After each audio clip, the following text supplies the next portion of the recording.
Live from the Big Beefy Man Cave in New Bedford, Massachusetts. This is the YouTube channel vlog show in which video games, flash game show gameplays, along with sports and wrestling news are the norm. This is the YouTube channel vlog show of positivity, good times, and fun. This is Eric Lima Shenanigans of 1977. And now, here is the host of the show, the perpetrator of these shenanigans, Big Beefy E himself, Mr. Eric M. Lima.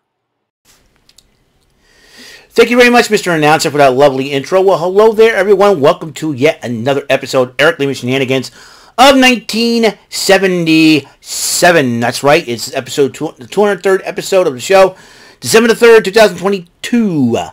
And it's 2:50 p.m. Sorry, I decided to do it so late because the fact is I'm straightening my laundry out. When I straightened the closet out, the closet was a mess. As far as clothes concerned, I gotta straighten this out before.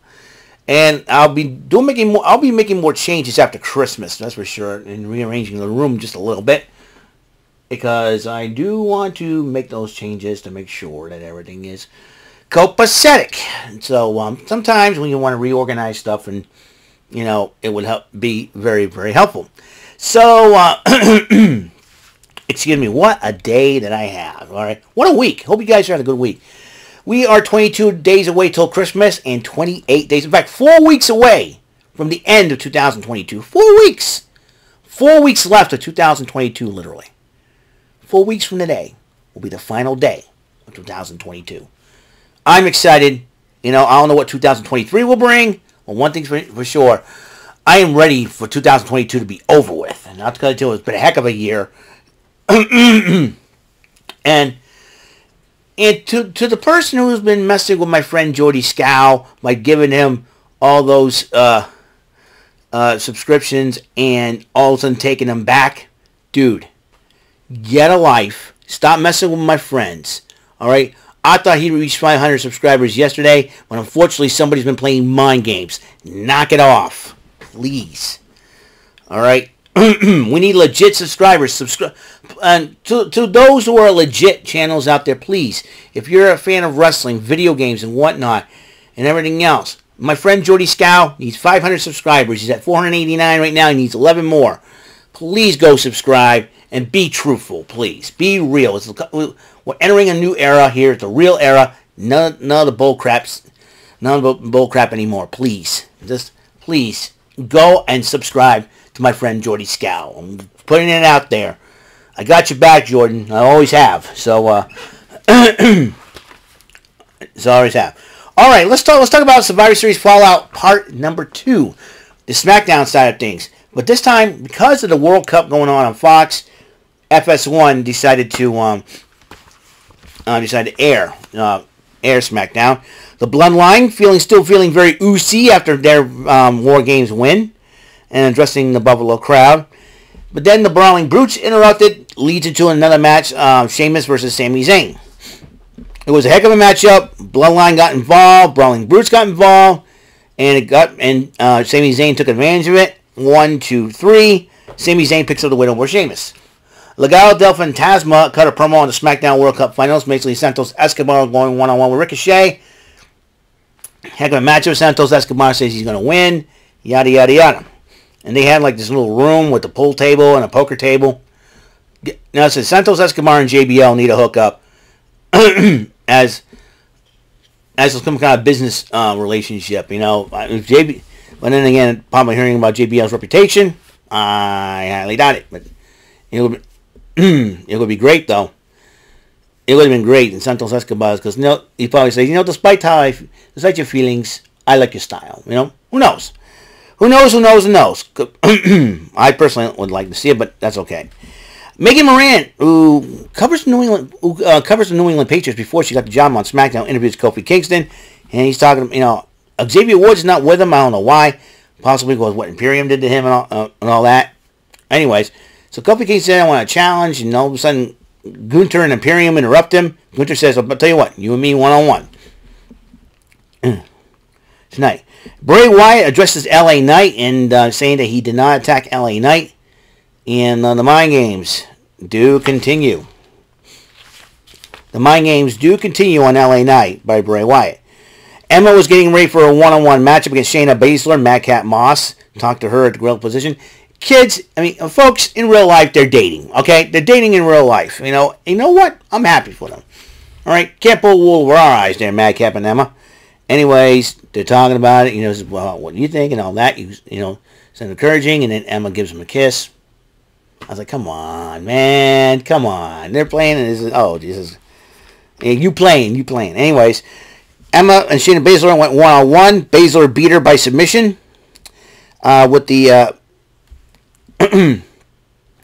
with her sleeper, with her trademark sleeper hold. And then she tries to attack Emma after the bell, and Raquel Rodriguez and Shotzi decide to stop her. Lacey Evans decided to go back to the basics. What made her the woman that she is today, going back to basics in the Marines, and they showed her going through training again. So this is something that I think Lacey Evans is maybe once she wants to earn respect. And I'll tell you one thing: this is one way to do it. Just go back to the basics and go back to where kind of where it all began. So, anyways. Then Ricochet responds to what Santos Escobar said about the SmackDown World Cup final. And he says he wants this matchup and he wants to win it. Basically, simple as that. Kofi Kingston went one-on-one with Gunther. And since Xavier Woods was not there to watch his back, Kofi Kingston had to go it alone. Imperium was at ringside. And when Imperium starts getting involved, here comes Braun Strowman, who's been wanting a piece of Gunther. You know what? If Gunther loses the Intercontinental title, I still want to see Strowman and Gunther go at it. I'm talking about these two big boys going at it. And Strowman decided to take out Ludwig Kaiser and Giovanni Vinci during the matchup. But then, but despite that, Gunther did pick up the victory over Kofi Kingston. Meanwhile, the Bloodline was celebrating Sami Zayn's victory. And as Sami Zayn and Solo Sikoa decided, well, to go. And then Sheamus attacked the Usos with the Shillelagh. But as you know, the Usos could be at a disadvantage this Monday night on Raw after that attack because the Usos, this Monday night on Raw, have to defend the undisputed tag team titles against the very unlikely team of Elias and Matt Riddle. And if the Usos survive that, they have to defend those tag team titles against the team of Sheamus and Drew McIntyre.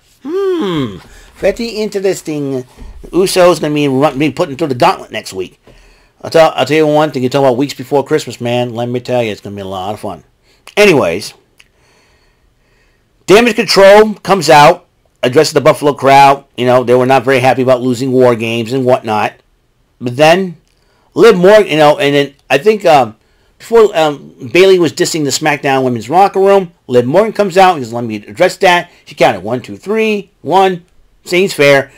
And she's been going, she attempted to attack Bayley, and then Io Sky and Dakota Kai tried to attack her and all that.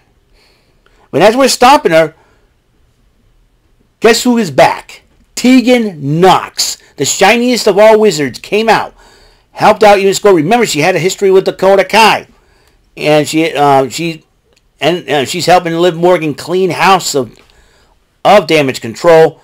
Liv Morgan comes back with a candlestick, attacking Damage Control with it. It seems to me they got some business to attend to, and it's going to be very interesting now with Tegan Nox back. You're going to see her on the SmackDown. I'm sure Shotzi's going to be pretty happy to have her back. But nonetheless, Tegan Nox is back, and she's going to cut no slack on the attack jack. And guess what? Damage Control, they're all out of whack. That's for sure. I rhyme. Yo, homie, what's up? Anyway, Karrion Kross and Scarlett decided to find a new target now that Drew McIntyre he's done with.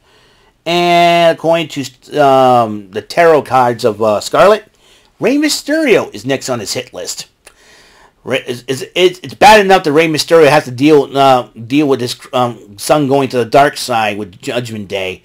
Now he's got to deal with another dark-sided dude in Karrion Kross. Rey, I feel it for you, man. But then again, he took on Rey Mysterio took on the Undertaker. If he can go toe-to-toe with a dead man, he can take on anybody that has a dark mind.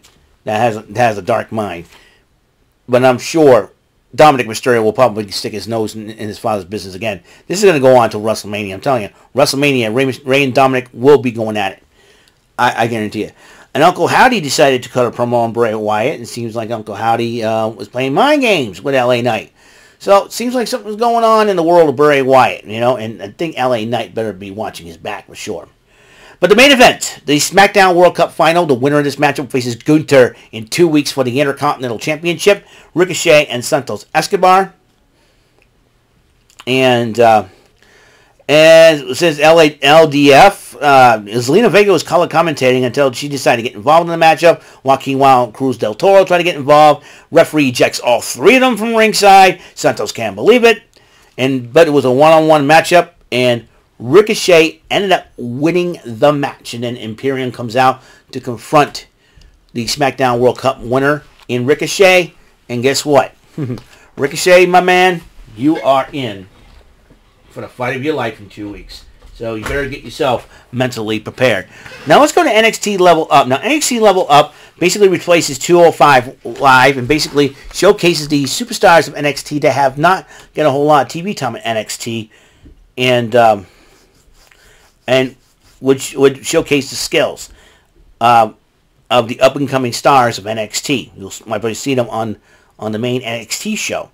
Earl Mensah went one-on-one with the first deaf wrestler in Miles Bourne, and Earl Mensah did pick up the victory over him, but the two shook hands. A lot of respect. You know what? Miles Bourne is earning respect and earning his dues. One day he'll be on the NXT roster. Kelly Kincaid interviewed the newest member of the NXT roster, Tavron Heights. And Tavron Heights is an amateur Olympic wrestler.